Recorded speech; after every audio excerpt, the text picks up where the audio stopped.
I forgot to mention that we're having new lights put in the kitchen. They're gonna go above the cabinets here and under cabinets there. We love this color, but it's kind of dark. So we need something to fix that. I was hoping that was gonna be done today, but my electrician got a little hemmed up.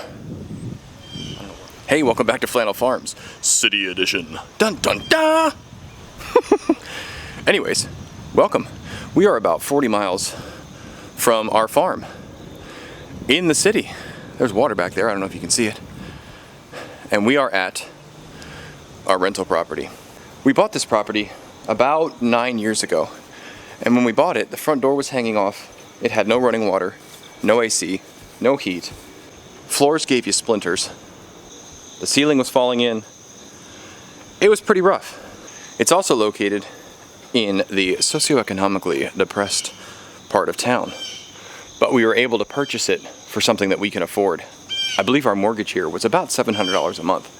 We were not, by any stretch of the imagination, investors. As a matter of fact, we had to sell one of our cars for the down payment to be able to buy this house. But we could afford it, monthly payment wise. So we bought it. And as we lived here, we slowly fixed things up with cash. This is the house that really honed our skills in terms of learning how to fix and repair things. There's plaster and lath, there was plumbing that was bad, there was electric that was bad, roofing that needed to be done. I learned how to sand floors here and stain them. All kinds of things that we had to learn because we couldn't afford it any other way. So for 5 years we lived in this house. We fixed it up slowly, painted walls, fixed trim, fixed plumbing, redid bathrooms, all kinds of things. And then we saved up a down payment and we moved out of this area. Now, I said it was socioeconomically depressed, and that's true, but our immediate neighbors in this neighborhood were and still are amazing people. We did our best to be good neighbors, and it turns out when you do your best to be a good neighbor, a lot of times you'll find the people around you are good neighbors. So we had a wonderful time here. Our kids had a great time. Everybody was safe, but we got told by people when we told them where we were moving that we were jeopardizing our safety, that our kids were going to get kidnapped, and all kinds of terrible things. And none of those things happened. There was some interesting experiences down here, I will say, and it's not for the faint of heart necessarily. But all in all, because we were able to live here for as long as we were and save up money, we were able to move. So we moved out of this house, we moved to another house in a better part of town, and actually one town over. And then we worked like crazy to pay this house off. Now, as I'm sure you guys know, our economy is based on a two-person working income, and even then it's almost impossible to get by. So we've always homeschooled our kids. How do you afford that in this present day? Well, in some ways you can't. Mrs. Flannel worked part-time for, 8 or 9 years, and her working part-time allowed us to get ahead. So while we lived in the nicer part of town, we actually worked like crazy to pay this place off. Any extra overtime I made at work, any side jobs that I had from doing handyman work, birthday present money, just about everything that came in that wasn't allotted for the budget got put on this house. And in about 2 years, we paid it off.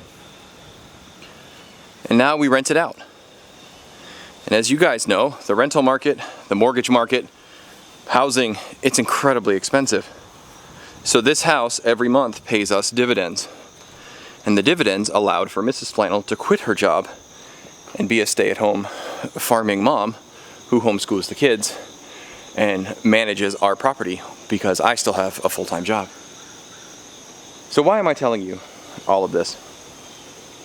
Because we need to live differently from everybody else. Engaging in the system, getting $150,000, $200,000 worth of student debt to get a master's or doctorate degree in something that pays $50,000 or $60,000, that's not the jam anymore. Okay, if you're a younger person watching this, I'm not saying college is bad. I'm not saying there aren't things we need college degrees for.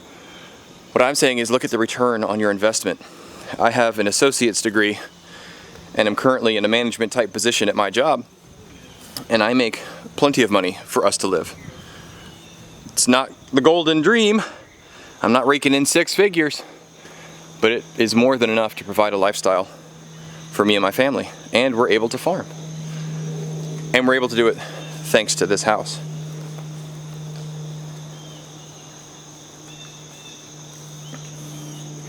I don't know if it's possible in the current economy to do what we did with this house.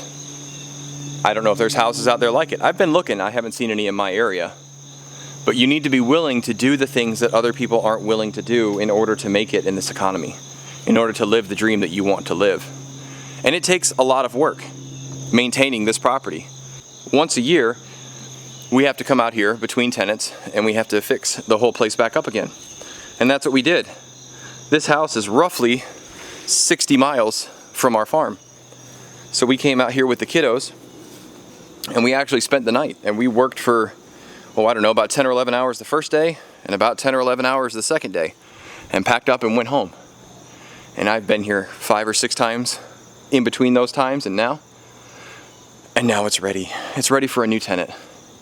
It's ready for someone else to come love it. The neighborhood has actually come up since we left. It's probably because we left. Oh my goodness. But there were old decrepit houses that have been torn down, houses that have been remodeled and flipped. It's amazing down here, and it's getting better. So hopefully this investment, God willing, continues to pay for us to be able to live the dream that we want to live. So do whatever you have to do. If you have to live in an RV, if you have to live off-grid in a shack, if you have to live in the bad part of town to save money, whatever you have to do. Making money wasn't the most important thing to us. Being able to homeschool our kids was the most important thing. The homestead was ancillary. That was a secondary dream. So we've homeschooled the kids from the get-go and made those sacrifices. And we'd hoped that we'd have the chance to homestead. And in part thanks to this house, and thanks in large part to Mrs. Flannel for working and homeschooling at the same time and burning it at both ends for 5 or 6 years, we're able to live our dreams now, which you guys get to see on a nearly weekly basis. So, if you like what you see, please hit that like button for us if you haven't already. And we'd invite you to subscribe to our channel. Maybe get some enjoyment, some hope, some encouragement out of what you see. Anyways, keep growing as you grow. We'll see you next time here on Flannel Farms. Bye.